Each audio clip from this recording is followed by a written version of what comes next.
Halo teman-teman investor semuanya, semoga bahagia dan sehat selalu. Di kesempatan kali ini saya pengen coba bahas nih Kapuas Primakol atau kode sahamnya ZINC. Katanya ini saham nih banyak di repo. Cuman saya nggak tahu sih, soalnya nggak bisa dapat informasi itu di publik ya. Jadi kita akan bahas saja kira-kira perusahaan ini bergerak di bidang apa, terus gimana dari kinerja keuangannya dan juga harga serta rasio-rasio keuangannya akan kita bahas setelah yang satu ini.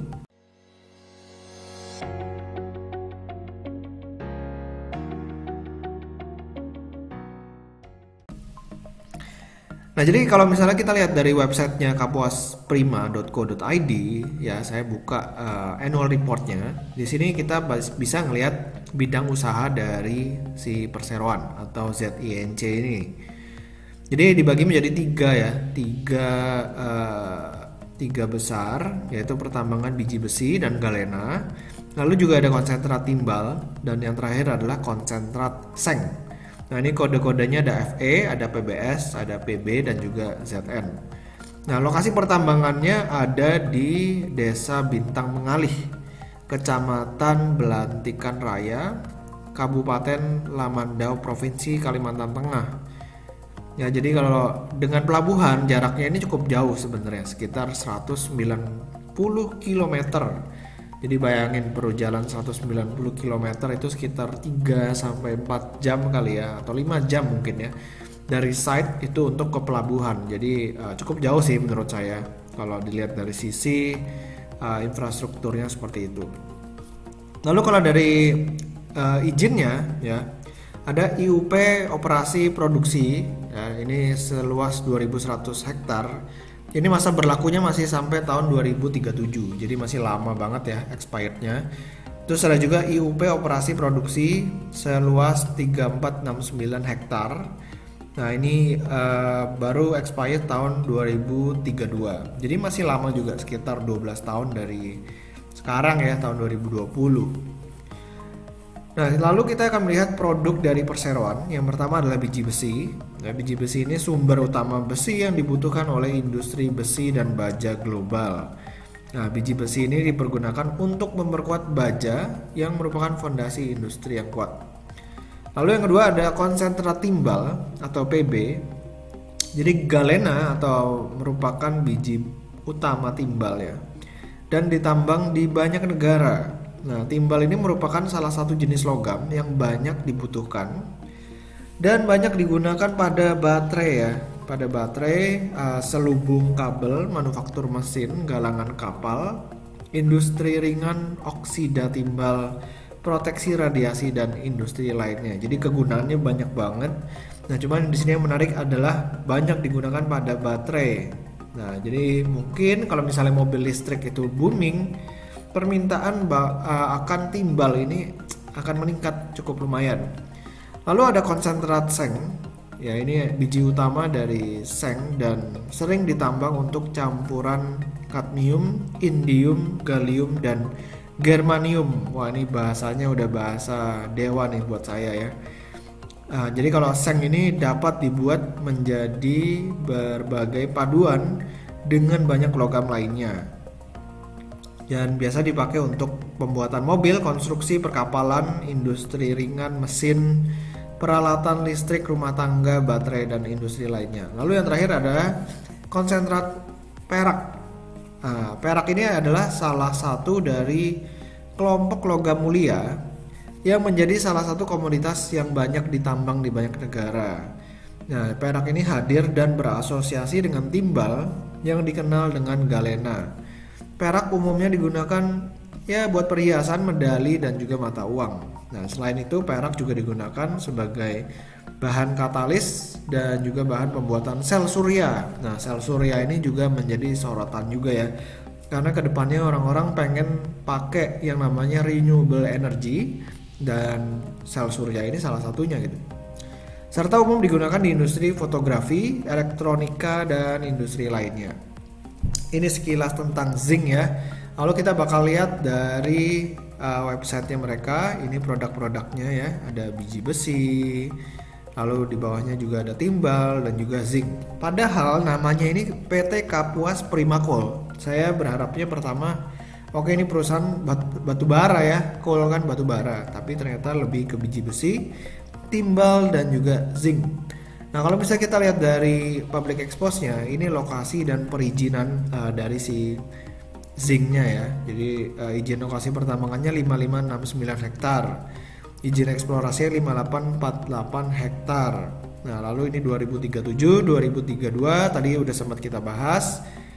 Dan lokasinya di Desa Bintang Mengalih ya. Ini 190 km dari Pangkalan Bun atau pelabuhannya. Oke, lalu kita bakal lihat kira-kira perusahaan ini lebih banyak jualan yang di mana, ya kan, segmen informasi.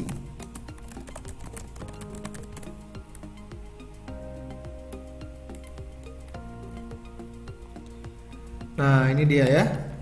Di dalam laporan tahunannya kita bisa lihat sebenarnya paling besar itu penjualannya dari produk yang mana sih? Dari zinc, atau dari galena, atau dari perak, atau dari ore-nya.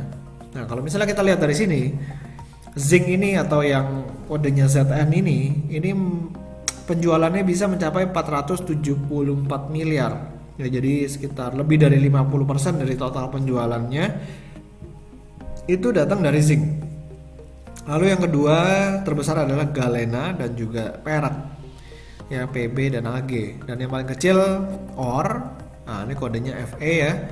Nah ini paling kecil, cuma sekitar 1,5 miliar aja. Nah jadi kalau misalnya kita lihat ternyata memang perusahaan Kapuas Primakol ini bukan batu bara ya, tapi lebih ke zincnya. Nah kita bakal lihat kira-kira kinerja dari emiten ini seperti apa. Seperti biasa kita bakal lihat dari annualnya terlebih dahulu ya. Nah kalau misalnya kita lihat dari sini, pendapatannya meningkatnya cukup tajam dari tahun 2016. Dari yang cuma 138 miliar sekarang 885 miliar. Lalu laba bersihnya juga yang tadinya minus 35 miliar sekarang udah 179 miliar. Nah pertumbuhan ini luar biasa banget ya, luar biasa banget. Dan peningkatannya kalau dibandingkan 2018 itu yang tadinya 110M sekarang 179M, itu tumbuh lebih dari 50%. Lalu kita akan melihat dari quarterly-nya, total pendapatannya di kuartal 2 2020 ini cenderung mengalami penurunan ya, 135M yang tadinya di kuartal pertama 167 miliar. Kalau misalnya dibandingkan dengan tahun lalu ya, ini 231 miliar, tentu turunnya lumayan. Nah lalu kalau misalnya kita lihat dari labanya, kuartal 2 2019 71 miliar, sekarang 26 miliar. Nah, ini sebenarnya udah membaik dibandingkan dengan kuartal pertama 2020 ya. Lalu kita akan melihat dari sisi key statistiknya seperti apa. Nah ini dia, kalau dilihat dari sisi current PE ratio-nya 29,28 kali ya, ini kita bisa katakan saham ini mahal ya, saham ini mahal. Nah ini dia, sempat ke PE ratio 100-an, sekarang udah di 20-an. Sebenarnya di 20-an pun masih mahal ya menurut saya, tapi kemarin kalau sempat 100-an berarti saham ini sempat digoreng ya, sempat digoreng.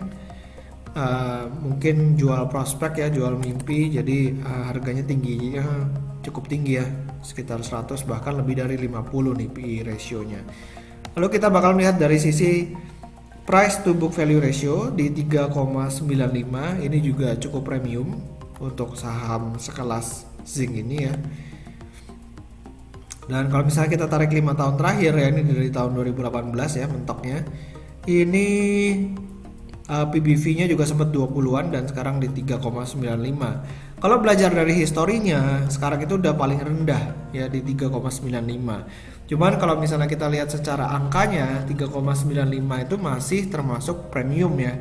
Karena banyak perusahaan-perusahaan blue chip di sana, di Bursa Efek Indonesia, itu PBV-nya udah di kisaran 1 kali.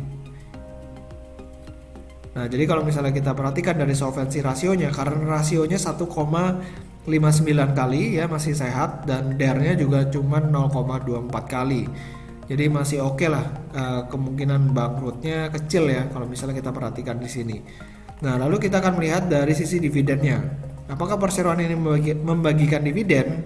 Nah, terakhir tanggal 9 Juli 2019, perseroan ini membagikan dividen dengan dividen yieldnya sekitar 0,3%. Ini pada harga 125 ya terakhir ya. Jadi buat teman-teman, kalau misalnya beli saham Zinc Kapuas Prima Coal itu jangan berharap dari kenaikan harga batu bara ya, karena ternyata perusahaan ini lebih ke zincnya ya, 50% lebih pendapatan dari sana. Oke, jadi semoga video kali ini bermanfaat. Dan juga jangan lupa ya buat di subscribe dan juga di follow Instagram saya di Pesan Saham. Sampai ketemu di video berikutnya. Selamat berinvestasi.